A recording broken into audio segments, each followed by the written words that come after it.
bac, j'étais un petit peu perdue, je savais pas trop ce que je voulais faire. J'ai découvert la chiropraxie totalement par hasard sur internet. J'ai cherché à creuser, je m'y suis intéressée.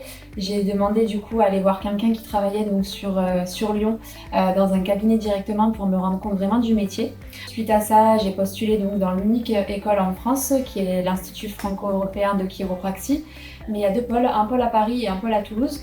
Moi du coup je me suis orientée vers Toulouse pour la vie un peu moins stressante dirons-nous.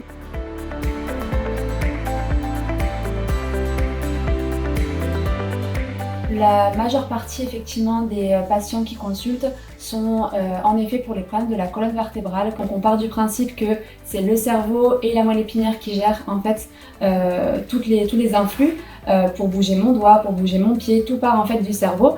Le cerveau mène l'information par la colonne vertébrale via la moelle épinière qui diffuse ensuite aux nerfs. S'il y a une interférence en fait sur ce chemin-là, on va développer des pathologies, que ce soit des douleurs, des raideurs, ou donc des tendinites, les muscles qui vont mal réagir, des blessures, que ce soit liées à la vie professionnelle ou à la vie sportive. Tout ce qui peut se ramener finalement à ce qu'on appelle nous le système neuromusculo-squelettique, donc le squelette, les membres et du coup toutes les conséquences qui s'associent à ça.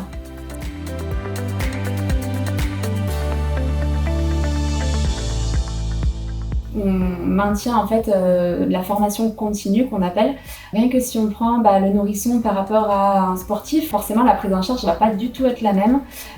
Donc c'est important aussi de s'ouvrir en fait à tout type de profil. De même que chaque personne a dans ses antécédents des pathologies ou des choses, des accidents de la vie qui font que chacun est unique en fait. On a régulièrement aussi l'Association française de chiropraxie qui mettent à notre disposition des newsletters pour nous tenir informés des avancées scientifiques et du coup se former régulièrement aux nouveautés qui se font régulièrement.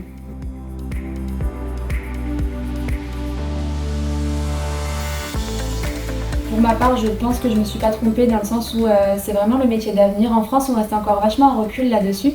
C'est reconnu déjà depuis 2002, donc ça commence à être ancien vis-à-vis de tout ce qui est réglementation. Mais ça mérite d'être plus reconnu par les gens, en fait, par la population, dans le sens où on peut faire énormément de choses sans passer par la médecine médicamenteuse. Il faut prendre soin de son dos, c'est important, de son dos et de sa santé en général.